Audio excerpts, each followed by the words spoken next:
Welcome to A Healthy Curiosity, the podcast that explores what it takes to be well in a busy world with self-care strategies from Chinese medicine. I'm your host, Brody Welch, here to support you on your journey of health, happiness, and personal evolution. Welcome to A Healthy Curiosity. I'm your host, Brody Welch, and one of my favorite things in the world is where multiple paradigms all point to the same answers and solutions. My guest today is hopefully going to bring that into light for us. Dr. Akil Palanisamy is an MD who practices integrative medicine and also Ayurveda. He has written a book called the Paleovedic Diet and a complete program to burn fat, increase energy, and reverse disease. And he combines his Western medical training with functional medicine and Ayurveda. I am super excited to have him as a guest on the show today, where we're going to be diving into the overlap between these seemingly different styles of practicing and ways of helping us heal and reverse the disease process and really live our best and healthiest lives. Dr. Akil, welcome to A Healthy Curiosity. Thank you so much for being willing to chat with me today. Oh, my pleasure. Thanks for having me on, Brody. I'd love to know how these worlds came together for you. I know you studied biochemistry at Harvard. You studied in southern India. Which came first? How did your journey look? Yeah, so actually, I think like for many healers, it came together for me with my own illness. And when I became so sick at one point that I had to stop my medical training and take a year off of medical school. So it was at that point when I had made some changes in my diet and had started eating like a vegan, diet for a few years. I thought I was doing the best thing for my body. It was only after my body started breaking down and I developed severe chronic pain and repetitive strain injury and back pain and lost 30 pounds. And despite doing, physical therapy and all the conventional treatments, because I was in medical school at the time, I got to the point where I had to just take a year off. At that point, the first thing that really helped me after several years of not being improved by conventional therapy was Ayurveda. So realizing that Ayurveda was telling me that for my body type, I needed to drastically change the diet that I had been eating. And the first thing that the Ayurvedic practitioner told me, this was 20 years ago, was to incorporate bone broth. This was before bone broth was like a popular thing like it is now. That was really key. So incorporating that kind of paleo approach to what I was eating and incorporating Ayurveda really turned my health around. And that's why I decided to pursue studying, those areas. I really appreciate you sharing the fact that healers are vulnerable to having human bodies as well as the rest of the population, right? Like that we have our own struggles and our own journeys, and that even in allopathic medicine with all of its strengths, it wasn't necessarily that traditional medicine of India had some wisdom for you that was helpful in a way that, and another thing you just touched on is the notion that how you were eating, like eating a vegan diet might be helpful for some people and not so helpful for you in terms of your body type and what you were trying to do at the time. Do I hear you right? Right, exactly. So let's dive in a little bit more about what the paleo approach is and what the Ayurvedic approach is. I know a lot of our listeners are going to be familiar with these terms, but for those who aren't, just so that we're on the same page, there's a lot that's appealing to me about the paleo approach in that it takes us back to a time before processed foods, before wheat, corn, and soy were the things that were subsidized, and 1% of the farm bill, for example, is allocated to quote unquote the specialty products of fruits and vegetables, right? Like before processed foods were the things that are in our faces, and kind of getting back to a time before that, as well as the Ayurvedic approach, this idea of that there are energetics to the foods that we eat, and that different, depending on our individual makeup and what season of the year it is, and what our lifestyle is like, and what the state of imbalance is in our bodies, that food can take us in balance or out of balance depending on its energetics. Right. So how were you perceiving these two worlds, and what did you perceive as the overlap between them? So I think starting with paleo, I think there are a lot of myths and misconceptions about that. I think the basic premise is that for about 2.5 million years, our ancestors lived as hunter-gatherers, before agriculture. And so for most of human history, our genes have been shaped by the diets that our hunter-gatherer ancestors consumed. But in the popular media today is very meat-centric, and many people believe it's just about having, bacon and steak and, those kind of things. Whereas when you look at what human beings actually ate during the Paleolithic era, they did consume meat or fish, when they could catch it, but often plant foods were really the bulk of their diet. And that's reflected as well in modern hunter-gatherer populations that have still survived, like the Kitava people from Papua New Guinea. That's a very famous kind of modern paleo population that mostly consumes tubers, like sweet potatoes, yam, a lot of taro, coconut, vegetables, and fruit. And so they eat a little bit of fish that they catch, but ultimately most of their diet is plant foods. And the interesting thing is that there's a wide variety of Paleolithic diets out there,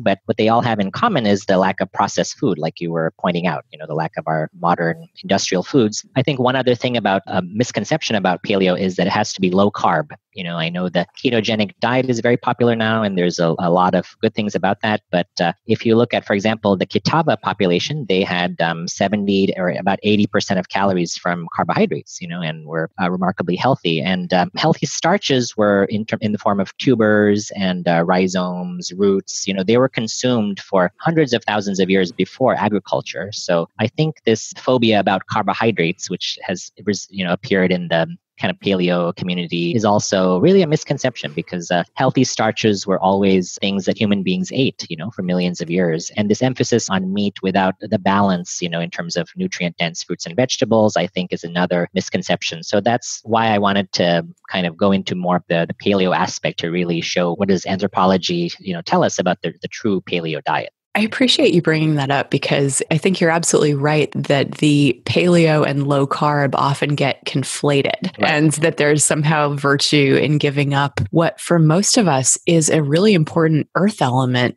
building attribute, right? Like having a sweet potato, having a yam, having these kinds of things that give us that good sense of being grounded in our physicality, of feeling solid and stable. And that energetically, that is absolutely in Chinese medicine as well. That's going to support our earth chi. So can you tell us a little bit about the difference between starches like those tubers and rhizomes are considered a good thing, whereas grains, for example, aren't considered a good thing? You hear a lot about this idea of glycemic load and glycemic index based on, how rapidly foods raise your blood sugar. And I think there is definitely something to that in terms of these starches, like sweet potatoes, for example, have lower glycemic indices than most of grains. But there's another more recent concept called carbohydrate density, which is basically the density of the grams of carbohydrate in each food. And that's one thing which is across the board very different, and much lower in these vegetables, tubers, and those kind of things than our modern foods like grains and flour. Whereas with the glycemic index and glycemic load, that sometimes can vary. Some of the root vegetables may have a higher glycemic index, but they make up for that with a low carbohydrate density. And there was an interesting study which looked at this carbohydrate density having a beneficial effect on the gut microbiome and, improving our gut bacteria, reducing inflammation, positively impacting our metabolic hormones like leptin. So I think that it's the lower carbohydrate density of these naturally occurring root vegetables, tubers, etc., that really makes them healthy compared to grains and flour. So carbohydrate density as opposed to glycemic load is what? Carbohydrate density is defined as just the number of grams of carbohydrate per 100 gram weight of the food. So that's consistently lower, in all these unprocessed tubers and vegetables. There are limitations to the concepts of glycemic index and glycemic load, and I think that's what my main point is that people rely on that, I think, too much, whereas there is a lot of individual variability too in terms of glycemic index, because that's calculated by an average of each person's response to carbohydrates. And there's a lot of differences in that, but carbohydrate density doesn't depend on the person's response. It's just defined by the food itself. And so I think that's a difference. Gotcha. Thanks for clearing that up. Because yeah, for a lot of people, I know that there's this fear of spiking blood sugar. And it's the kind of thing where like actually that complex carbohydrates that take time to break down, they don't spike our blood sugar in the same way that processed sugar does. And so like we shouldn't necessarily be afraid of these naturally occurring carbs. And really any system that Ayurveda and Chinese medicine really are both take to heart this idea of balance of different kinds of energies. And so anytime you demonize one of the major macronutrient groups, whether that's carbs, fat, or protein, that to me is inherently suspect.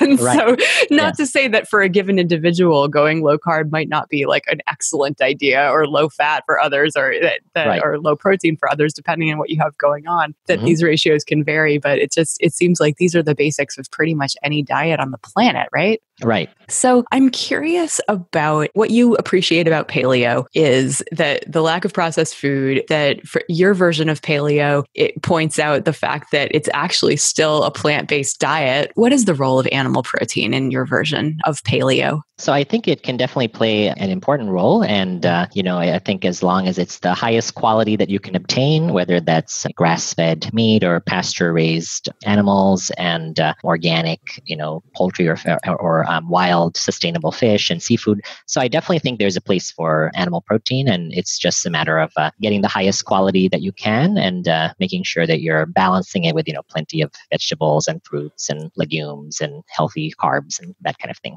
Getting back to your story for a moment, when you started incorporating bone broth into your life, did you feel better? And like, what kinds of things as a vegan might people be missing where that like an ethical flexitarian, for example, who's choosing animals who have lived good lives and, have their papers in order that they've been treated well. If someone were open to that, if it didn't violate their sense of values, what sort of benefits could there be to someone who's eating mainly vegetarian or mainly vegan? In my case, I was very careful in terms of micronutrients. So I was still eating eggs and egg yolk. I was taking like a B12 supplement because vegetarians or vegans are often low in B12. So I was very careful with the common nutrient deficiencies that vegetarians or vegans might have, which could be B12, magnesium, zinc, those kind of things. But for me, it was really more of the energetic effect on me. So once I started having bone broth, I just felt so much different in terms of my energy level, my ability to focus. I started gaining weight slowly. Then once I incorporated some meat again into my diet, that was kind of the turning point for things really getting better again. So it was through Ayurveda, which describes that, for certain body types, like my body type having a lot of vata or the wind element, some animal protein is very grounding and might be essential, in terms of just helping dosha to stay in balance. So for me, it was really more the energetic effect and not so much the micronutrient effect, but it was understanding my body type and listening to my body and tuning into it and realizing that, being vegan was not really the right path for me. So I think it was that energetic insight from Ayurveda that I really found interesting because I was totally missing from medical school, and I felt like that was a very important element in nutrition to bring in integrative medicine. Absolutely. I think equally important to point out that in Ayurveda circles, I hang out with a lot of yoga teachers and a lot of yoga health coaches. And the idea of eating animal protein is somewhat anathema to people in those circles, as well, because it's this idea of that meat is dead and it lowers your vibration. And so you mentioned being a vata type, right? Having a lot of that air and ether elements in your constitution, and how meat is this dense grounding sort of influence, and that can actually be medicine. From your perspective, who could best benefit from incorporating animal protein and who might need it the least? Yeah, so maybe I could give a little background about Ayurveda for people who are not familiar with that. And that is that there are three main forces known as doshas in the body. And these are vata, which is effectively wind, and pitta, which is more like fire, and kapha, which is earth, the heaviest element. And every person has a unique combination of all three, and usually one primary or dominant dosha and one secondary one. And the goal is not to get equal amounts of all three. You're not trying to get like 33% 90% vata and the same for pitta and kapha. The goal is to try to get to your unique balance, which if you are predominant vata, for example, you want that vata to be in balance, working optimally. Ayurveda really is a qualitative science. And so you can think about the qualities of each element. So with vata being wind, the qualities are those of wind. So light, cold, and dry, and very mobile. Pitta has the qualities of fire. So very hot, sharp, and penetrating and intense. And kapha has the qualities of earth or mud almost, like very heavy, slow moving, very cool. And so in terms of foods as well, Ayurveda categorizes everything in terms of qualities. And so vata as the lightest and coldest dosha is the one that would most benefit from some animal protein. The exact amount varies depending on each person, but Ayurveda believes that people with primarily pitta and kapha body types can do quite well, actually, as vegetarians or even vegans. And it's only the people who have the vata predominant type that may need to have some animal protein in their diet. But for a pitta or a kapha type, in fact, vegetarian or vegan diet could work quite well. So I think that's where the idea that one size fits all, doesn't. We know that's true in nutrition, but to really implement it in each person's life, I found Ayurveda to be so helpful, for my own life and for my patients. And so that's where I think the real strength of Ayurveda. Thanks for unpacking that a bit for us. In a culture that glorifies busyness, it's easy to overextend ourselves, making the days longer by making the nights shorter, working through lunch, blowing off exercise, beating ourselves up for not meeting our own impossibly high standards. It can be really easy not to notice that comfort behaviors like numbing out with Netflix and a bag of chips have become regular substitutes for feeling connected to ourselves, loved ones, our intuition, and creativity. Until you realize that you're not in the body that you want. You're not experiencing the joy that you want, but that you don't know quite how to break out of the cycle. It's time to put yourself at the top of your own to-do list and start embodying self-respect. What might that look like? You'd get enough rest. Eat, move, breathe, and connect in ways that honor your being, not just your doing. You'd set boundaries to have more time for what matters most. You'd feel less stressed, more calm and confident. You'd feel lighter and more comfortable in your body. And leading by example, you'd help everyone around you do the same. That's how we roll in my Level Up group.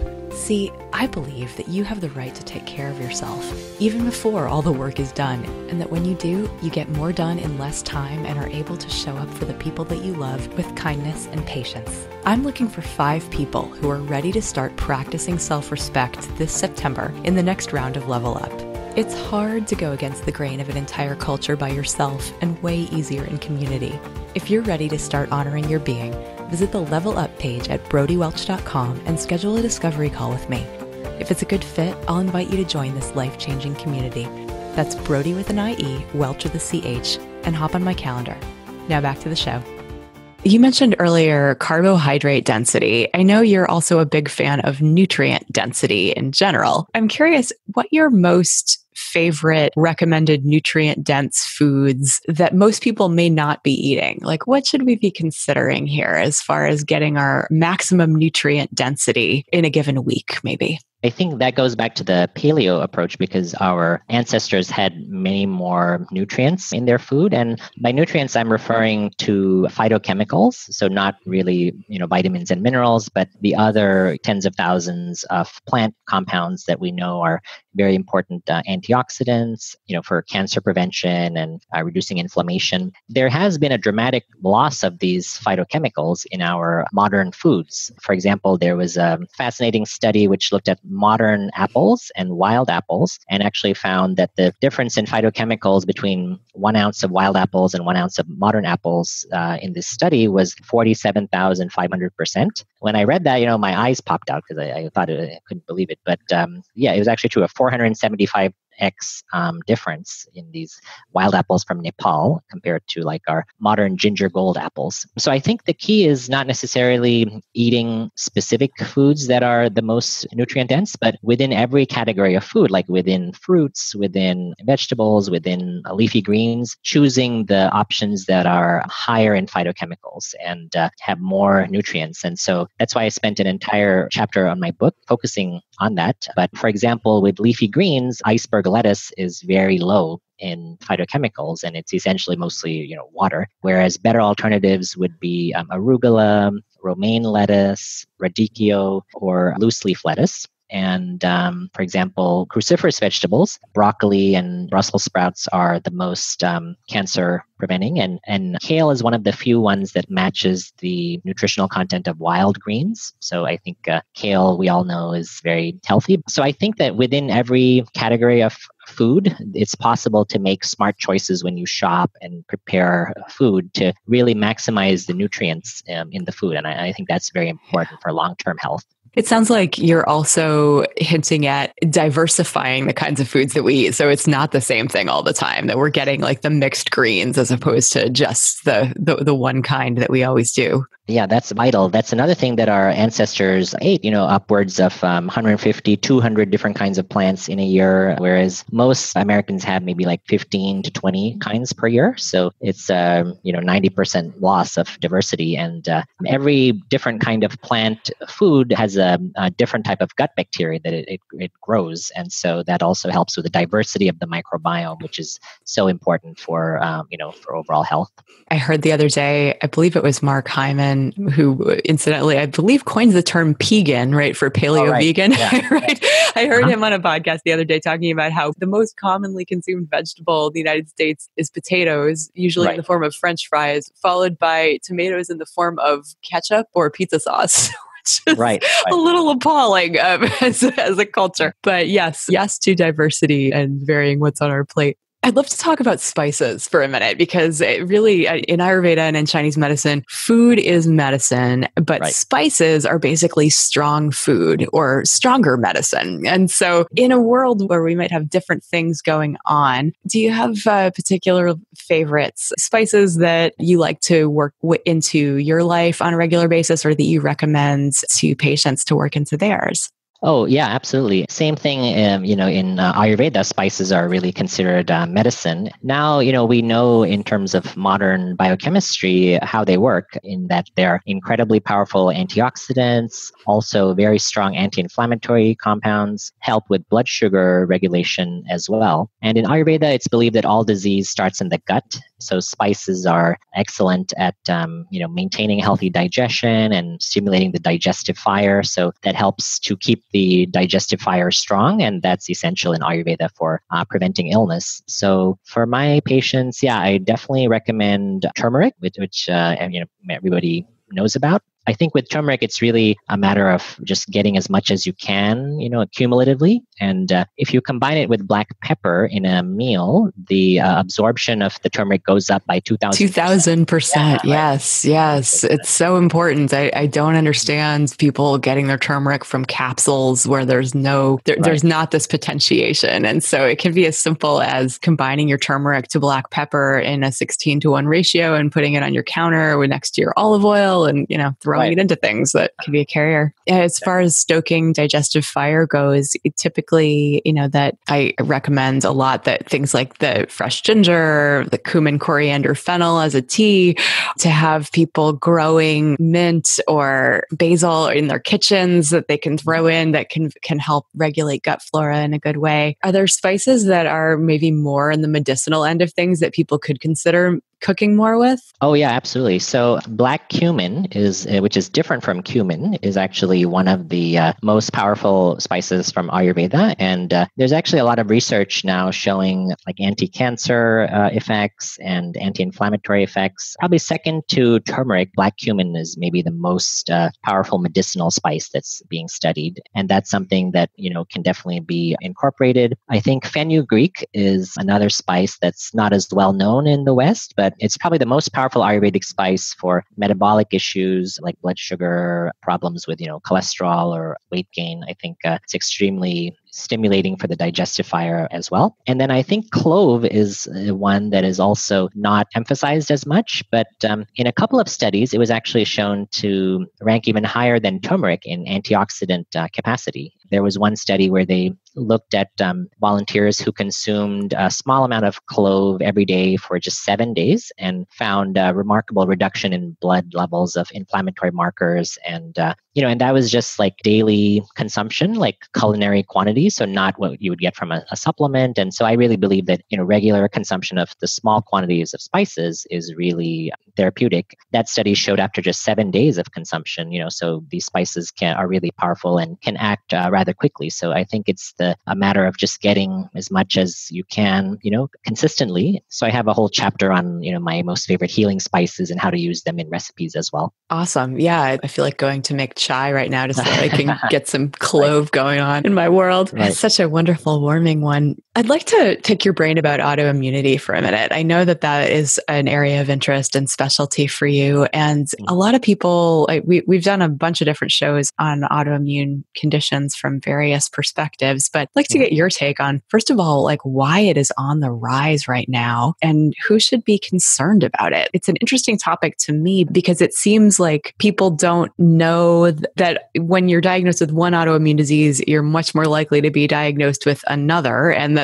really that the body attacking itself is a process that we want to interrupt as early as possible. But a lot of people don't recognize that that's going on until they get a big, scary diagnosis. I'd love to hear your 2 cents on autoimmunity, why it's on the rise, who should be concerned, and what we can do. Yeah, so I think with autoimmune disease, the conventional treatment of steroids and immunosuppressants is necessary, but I think working on the root cause level to really slow the immune system down and, prevent it from attacking itself is the strength of Ayurveda and integrative medicine. And I think there are a few reasons why autoimmune disease is on the rise so dramatically. So I think number one is leaky gut syndrome or increased intestinal permeability. So whenever they've studied an autoimmune disease, I think over 30 by now, they have found that leaky gut is a component. And that's become so common now in our modern world with, our highly processed diets and which lead to food sensitivities and our changes in the microbiome in terms of, frequent antibiotic use and loss of the key bacteria. So this perfect storm has occurred where so many people now have, leaky gut and may not necessarily have symptoms, but that's the first step in terms of, going onward to autoimmune disease. And then we know that environmental toxins also play a really big role. And there has been a dramatic increase in the load of toxins in our environment. So chronic low-level exposure is kind of the norm, for all of us. And so some people are more susceptible to that. These toxins directly affect our, endocrine systems, our immune systems.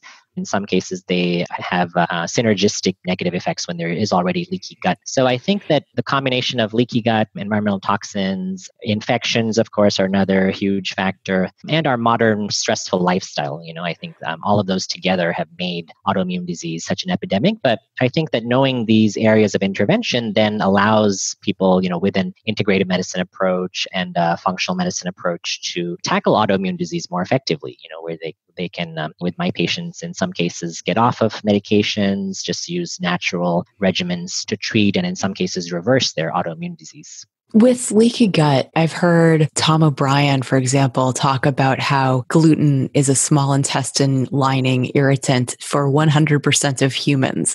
And that because our small intestine lining is so able to grow back every 3 days, we're constantly in this process of, if we eat gluten-containing foods, of having our small intestine lining be in a state of inflammation, and then we repair, and then it inflames, and that eventually we, in his words, we tear the cheesecloth, right? That's supposed to keep everything on the inside of the gut lining on the inside. First of all, do you agree with that philosophy that humans should be really severely limiting their intake of gluten-containing foods because we could be putting ourselves at risk for leaky gut, and therefore kind of moving down this continuum towards have that combined with stress or environmental toxins that could tip the balance into autoimmune disease? Or do you think that's fear-mongering? Or what's your take on the whole gluten debate? It is complex because there were traditional populations that were studied that ate wheat and had excellent health. But I think there's some key differences with our modern world, which is that the wheat is very different now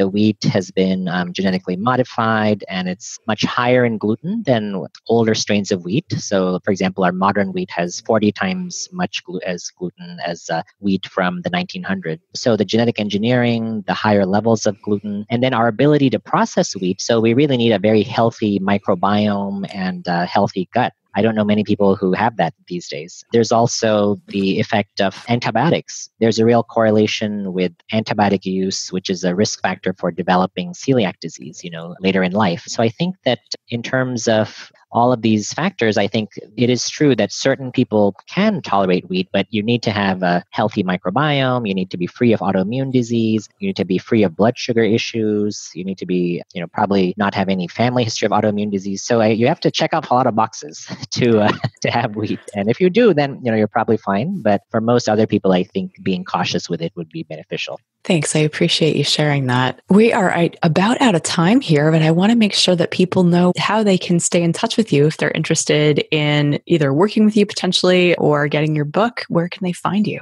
My website, which is drakil.com, that's DOCTORAKIL.com, is the best way to get in touch with me. And I do have some online courses as well, which under the media tab on my website, where people can spend a few hours, learning from me about different topics. And then on social media as well, I'm Facebook, under Dr. Akil, and Twitter and Instagram as well at Dr. Akil. So it would be great to hear from people and keep in touch. I think those are some good ways. Thank you so much. I really appreciate it. And before I let you go, I have one final question for you. And that is, if there were one step you could recommend for people to take today in the direction of a healthy microbiome or being in touch with their bodies and what they need in alignment with anything that what would your tip be? My tip would actually be something that we haven't talked about yet, but it's in the realm of the mind-body connection. And that would be actually keeping a gratitude journal. And that's because, I think we don't focus enough on the things that we have that we can be grateful for. And studies show that just a few minutes of a gratitude practice every day have dramatically powerful health benefits, in terms of your sense of well-being, sense of happiness. And I think all of those translate into, the microbiome and inflammation and all these things. So I think having that important positive attitude, practicing forgiveness, practicing gratitude, I think those are some of the most powerful medicines that are out there. Oh, I love that you mentioned that, because it really is. Gratitude is the epitome. It's the distillation of having digested our life in a way that serves us. And that really is a form of nourishment that we could all use regardless of the state of our gut flora. Yes, exactly. Yeah. Dr. Akil Palanisamy, I really appreciate your time. Thank you so much for joining me today. It was my pleasure. Thanks for having me on, Brody. This episode is brought to you by my Inner Alchemy Retreat. Hey, what you doing next February? How about you and me and 20 others escape the dark, wet winter and go hang out on a quiet beach in Mexico for a whole week? I'm thinking a world-class retreat center with a 5-star restaurant serving us delicious prana-rich meals, luxury oceanfront bungalows, qigong on the beach. We could do some breathing and moving and some yoga, maybe some snorkeling and surfing, take a long walk at sunset. We'll pulsate between some deep relaxation and deep inquiry work, looking at ourselves through an elemental lens, how wood, fire, earth, metal, and water are at play in our lives, and grounding these concepts in our bodies. You'll emerge feeling renewed with an armload of new self-care tools and a jumpstart on who you're becoming in 2019. I've been leading transformational retreats since 2012, and they are powerful in addition to being a total blast. But don't take my word for it. Head over to the Mexico retreat page at brodywelch.com. That's Brody with an IE and Welch with a CH, and read what past retreat peeps have said. Then sign up. You know you want to, and you deserve it. When you claim your spot by August 1st with the promo code PODCAST, you'll receive a free downloadable copy of my most popular meditations, Advice from Your Future Self, the Healthy Eating Meditation, and the Breathing Bundle. So head to brodywelch.com right now and check it out. Thanks for listening today. For more episodes of A Healthy Curiosity, you can visit the iTunes store. If you appreciated today's show, please leave us a review. This helps other people to find the podcast. You could also head to brodywelch.com, where you can find free self-care resources, learn more about Chinese medicine, and let me know what you'd like to hear about on future episodes. I'd love to hear from you. Till next time, be good to yourself.